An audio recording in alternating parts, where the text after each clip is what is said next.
Miss case number 50-20-21, অর্থাৎ 2021 সালের 50 নম্বর কেসটি আমার বাবা স্থানীয় উপজেলা ভূমি অফিসে করেন। এরপরে তিনি 2021 সাল থেকে 2022 সালের শেষ নাগাদ সেই উপজেলা ভূমি অফিসে দৌড়াদৌড়ি করেন, যথেষ্ট হয়রানি হন।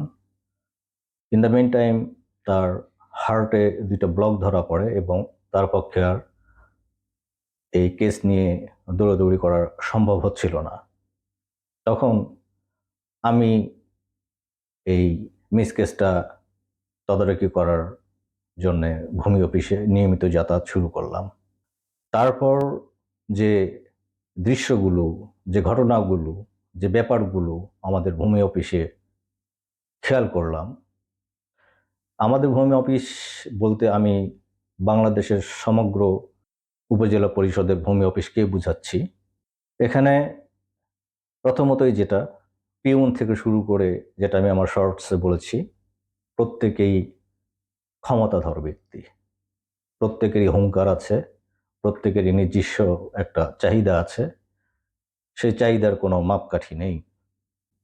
প্রতিটি ফাইলই থাকে প্রথমেই যার মাধ্যমে প্রসেস শুরু হয় একটা কেসের, সেটা হচ্ছে তহসিলদার।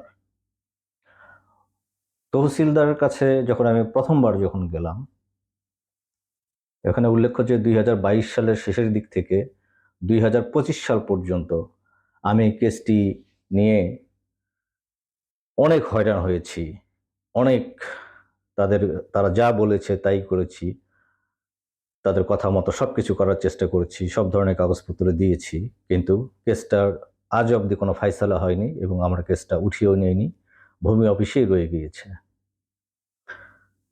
কোনো জটিল কোনো কেস নয়, একটি জায়গা ডাবলিং হয়েছে, সেটা গত 30-40 বছর ধরে, অর্থাৎ এটা পার্টিশন ডিড, পারিবারিক একটা কেস। পার্টিশন ডিড হওয়ার পরে জায়গাটা আমাদেরই দখলে ছিল, তারপরে সামহাউ ডাবলিং হওয়ার পরে, অর্থাৎ আগের তফসিলে জমিটা ভাগাভাগি হয়ে যাওয়ার পরে, শেষ হয়ে যাওয়ার পরে, পরের তফসিলে যিনি দলিল লেখক তিনি ভুল করে আবার সেই একই দাগ নাম্বার জায়গাটা ডিস্ট্রিবিউশন করেছেন। এই সিম্পল ব্যাপার।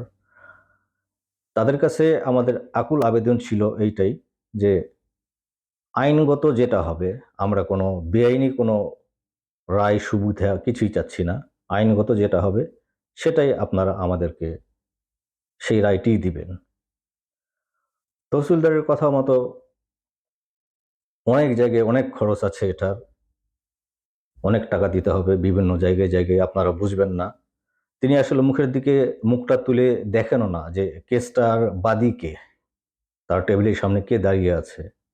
সে ফাইল দেখেন, অনেক সময় ফাইল তার কাছে থাকেও না, তার যে ফাইল রাখা তাদের যে জায়গা আছে সেইখানেও ফাইল থাকে না। ফাইল খুঁজে পিউন দিয়ে খুঁজে খুঁজে খুঁজে পিউনকে আবার কিছু বকশিস দিতে হয়, প্রত্যেকবার অফিসে গেলে তাদেরকে বকশিস দিতে হয়। কখনো তার রুমে থাকে, মানে তহসিলদারের রুমে থাকে, কখনো কানঙ্গ রুমে থাকে, কখনো এসিল্যান্ডের টেবিলে থাকে। এই ব্যাপারগুলো দীর্ঘ 2021 থেকে 2025 এতগুলো বছরে একটা মিস কেসের রায় আমরা পাইনি স্থানীয় ভূমি অফিস থেকে। তহসিলদারের যে চাহিদা, সেটাও আমরা তো আমজনতা, আমাদের তো কিছু করার নেই। সেখানে আমরা পয়সা দিয়েছি। আমরা কানঙ্গ যিনি, তার সঙ্গেও তার কথা মতো তিনি যা বলেছেন সেটা শুনেছি বা সেটা করেছি, সেটা প্রমাণ আছে আমার কাছে। তারপরে তিনি প্রত্যেকবার গেলেই দেখেন যে বলেন যে এই সামনের সপ্তাহে আসেন, আপনাদের এটা রায় হয়ে যাবে, এটা তো খুব সিম্পল ব্যাপার, ইত্যাদি ইত্যাদি কথা বলে সে মাসের মধ্যে 3 থেকে 4 বার আমাদেরকে সে অফিসে নিয়ে গিয়েছেন। আমি গিয়েছি। আমার বাবা একজন রিটায়ার্ড সার্ভিসম্যান ছিলেন, তার বয়স হয়ে গিয়েছে। এই বয়স্ক লোকটাকে আমি যেটা বুঝলাম যে কতখানি হয়রানি করা হয়েছে। যখন ইনি অসুস্থ হয়ে পড়লেন, তার হার্টে 2টা রিং পরানো হলো, আমি যখন থেকে দেখলাম তখন থেকে আমি বুঝতে পারছি যে আসলে এখানে কোনো ফায়দা, এই ভূমি অফিস নিয়ে এত মানুষ এত কথা বলে, এত নেগেটিভ একটা ধারণা আমাদের মাঝে, আসলেই এটা সত্যি। আমি হয়রানি হয়ে গেলাম, প্রত্যেকটা টেবিলে টেবিলে হয়রানি, প্রত্যেকটা ব্যক্তির কথায় হয়রানি। এমনও হয়েছে শেষে যে এর মাঝখানে সব টেবিল সব অফিস ঘোরার পরে এর মধ্যে 24 জুলাই আসলো, সরকার পতন ঘটলো। তারপরেও একটা আশা ছিল যে এখন হয়তো সবকিছু ঠিক হবে, এখন হয়তো কিছুটা হলেও আমরা ন্যায় বিচার পাবো, বাংলার মানুষ ন্যায় বিচার পাবে, সিস্টেম ঠিক হবে। আসলে সব আশায় গুড়ে বালি, কোনো সিস্টেমে কিছু ঠিক হয় নাই। 2025 সালে এই একটি বছর অনেক ঘোরাঘুরি করলাম, কোনো লাভ হলো না। অ্যাসিস্ট্যান্ট কমিশনার ল্যান্ড, অর্থাৎ এসি ল্যান্ড, তার অফিসে গিয়ে তিনি, তার কখন অফিস টাইম আমরা জানি না, আসতে হবে কখন, যেতে হবে কখন, সেটা তিনিই ভালো জানেন। অনেক সময় 12টায় আসেন, অনেক সময় 1টায় আসেন, অনেক সময় আসেনই না। এভাবে তার টেবিলে যখন ফাইলটা পাঠানো হলো, অনেকভাবে অনেক তদবির করে যখন সম্পূর্ণ টেবিল ঘুরিয়ে যখন এসি ল্যান্ডের টেবিলে পাঠানো হলো যে ফাইনাল রায় তিনি দিবেন, তিনি সিগনেচার করবেন কি করবেন না, সেটা যে পক্ষেই যাক রায়, তিনি একটা রায় আমাদের দিবেন। তার টেবিলে গেলে তিনি আবার পিয়নকে ডাক দেন, পিয়নকে ডাক দিয়ে আবার ফাইলটা বুঝাইয়ে দেন যে দেখেন তো এই ফাইলটা। একজন সরকারি কর্মকর্তা, সেই অফিসের সর্বোচ্চ ক্ষমতা যার, তিনি যেই কাজটা করবেন সেটার জন্য আবার পিয়নকে বলেন আপনি দেখেন তো এটা কি করতে হবে। অদ্ভুত লাগে। এই 2022 থেকে 2025, এই 4টি বছর, 3টি বছর অন্ততপক্ষে 3 থেকে 4 জন আমাদের ওই অফিসে এসিল্যান্ড বদলি হয়েছেন। কেউ এসেছেন অন্য থানা থেকে পানিশমেন্ট বদলি হিসেবে আমাদের এখানে, কারণ ওখানে তারা বিভিন্ন বেআইনি কাজে জড়িত ছিল, সেখান থেকে তাকে পানিশমেন্ট বদলি হিসেবে আমাদের স্থানীয় উপজেলা ভূমি অফিসে দেওয়া হয়েছে। তো তাদের কাছে আমরা কি বিচারটা পেতে পারি? তিনি তো জাস্ট ফাইল দেখে এবং সম্পূর্ণ সেই জায়গাটার উপরে যেই সরেজমিনে গিয়ে যেই রিপোর্ট তৈরি করা, সেই রিপোর্ট তৈরি করা হয়েছে, সবকিছুর আলোকে তিনি যে আইনটা, সে আইনটা প্রয়োগ করবেন, এটাই। রায় যেদিকে যাবে, কিন্তু সেটা তিনি করেননি, কোনো এসিল্যান্ডই করেননি। কেন করেননি সেটা আমরা জানি না। কেন ভূমি অফিসে আমাদেরকে এইভাবে দিনের পর দিন আমাদের মতো সাধারণ জনগণকে নাস্তানাবুদ হতে হবে সেটা আমরা জানি না। একটি রাজনৈতিক দলের যেমন সর্বশেষ প্রান্তিক যে শক্তি, অর্থাৎ তৃণমূল কর্মীরা, তৃণমূল সরকারি ভূমি অফিসেরও একদম প্রান্তিক এবং সর্বশেষ যেখান থেকে জনগণের সেবা পাওয়া শুরু, সেটা হচ্ছে এই উপজেলা ভূমি অফিস। দুটারই যেমন গুরুত্ব, দলের ক্ষেত্রে যেরকম, এই ভূমি অফিসে এটার ক্ষেত্রেও ঠিক তেমনই গুরুত্বপূর্ণ একটা অফিস, স্থানীয় ভূমি অফিস। এই অফিসটাকে যদি ঢেলে না সাজানো যায়, যদি এভাবে চলতে থাকে, সরকার যায় সরকার আসে, অনেক নিয়ম কানুন হয়, অনেক বাকওয়াজ, অনেক বড় বড় কথা বলা হয়, 1 পয়সাও অতিরিক্ত নেওয়া হবে না সরকারি ফিস ব্যতিরেকে। অথচ দেখান তো এখন পর্যন্ত যদি কেউ বলতে পারে যে আমি যে একটা জমি মিউটেশনে যে খরচটা লেখা আছে 1000 সামথিং, আমি সেই খরচেই জমি মিউটেশন করতে পেরেছি, তাহলে আমি সাধুবাদ জানাবো। কোনো ক্ষেত্রেই এই ধরনের কোনো নজির নেই। ভূমি অফিস অলিখিত আইনে চলে, অলিখিত টাকা পয়সায় চলে, এবং সেই অবৈধতার, সেই অনিয়মের কোনো শেষ নেই। আসার কথা হলো বর্তমান সরকার ক্ষমতায় আসার পরে তারা যেসব কথা বলেছে, যেসব সেক্টর নিয়ে কথা বলেছে সরকার প্রধান তারেক জিয়া, অর্থাৎ জনাব তারেক রহমান সাহেব যেসব কথা বলেছে তার মধ্যে খুব দ্রুতই তিনি স্থানীয় ভূমি অফিসের ব্যাপারটাও নিয়ে এসেছেন।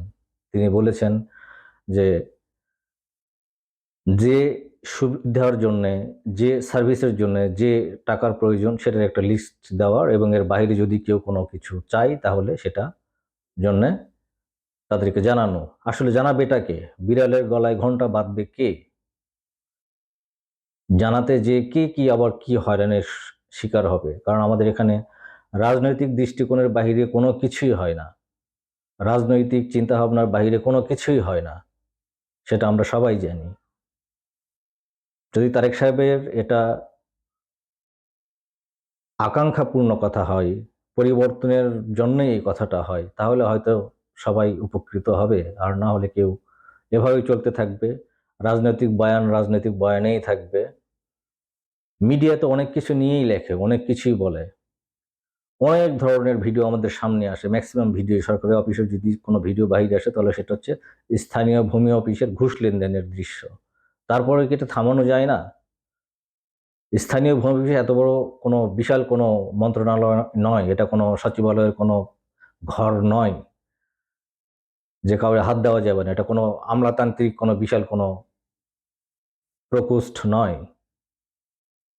সরকার একটু আন্তরিক হইলেই এই প্রান্তিক লেভেলের ভূমি সেবা, যেখান থেকে মানুষ ভূমি সেবা পাওয়া শুরু করে, সেখানে একটু সদিচ্ছা সরকারের থাকলে হয়তো এই কতিপয় ব্যক্তি তাদের হাত থেকে ওই ইউনিয়ন পরিষদের, ওই উপজেলা পরিষদের, ওই থানার আন্ডারের মানুষগুলো সুযোগ সুবিধা পাবে, উপকৃত হবে, এবং সরকারের প্রতি তাদের একটা কৃতজ্ঞতা বোধ এবং একটা মানসিক জোর যেটা ফিরে আসবে। কিন্তু আমরা জানি এসব হয়। বিগত সময়ে আমরা সব সরকারের সময় দেখেছি যে তারা অনেক সুন্দর সুন্দর কথা বলেন, কিন্তু সেটা আসলে কাজে আসে না, সেটা বাস্তবে আসে না, সেটা অফিসিয়ালি কোনো কার্যক্রম নেওয়া হয় না। তো এবার আমরা আশা করব যে তারেক সাহেব যা বলেছেন, আরও তার যে ধরনের অ্যাক্টিভিটিস আমরা দেখছি, সবকিছুই আশার জায়গা নিয়ে। এই আশার বাস্তব প্রতিফলন আমরা দেখতে চাই। যদি সম্ভব হয় আমার এই ভিডিওটি আপনারা শেয়ার করবেন, বেশি বেশি শেয়ার করবেন, এই জন্যে যে অন্ততপক্ষে প্রধানমন্ত্রীর চোখে না গেলেও সংশ্লিষ্ট বা তার খুব কাছাকাছি লোকদের কাছে যায়।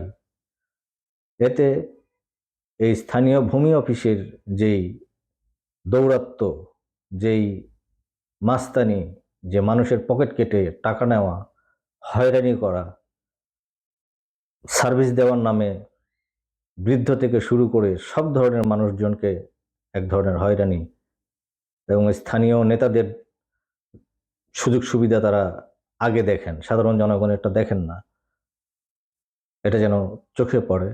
আপনারা যদি সহযোগিতা করেন তাহলে হয়তো ভিডিওটা চোখে পড়বে। আমাদের মিসকেসের আশা আর আমরা করি না, কোনো রেজাল্টের আশা করি না। কারণ অনেক গিয়েছি, দিনের পর দিন গিয়েছি, বসে থেকেছি, এসিডেন্ট টেবিল পর্যন্ত ফাইল যায়, কিন্তু কোনো ফলাফল আসে না। স্থানীয় ভূমি অফিস সর্বাগ্রে পরিশুদ্ধ হওয়ার দাবি রাখে। আমরা এই দাবিটুকু জানাই, এবং আপনারাও আমার সঙ্গে সহমত পোষণ করবেন বলে আমি আশাবাদী। ভালো থাকবেন সবাই।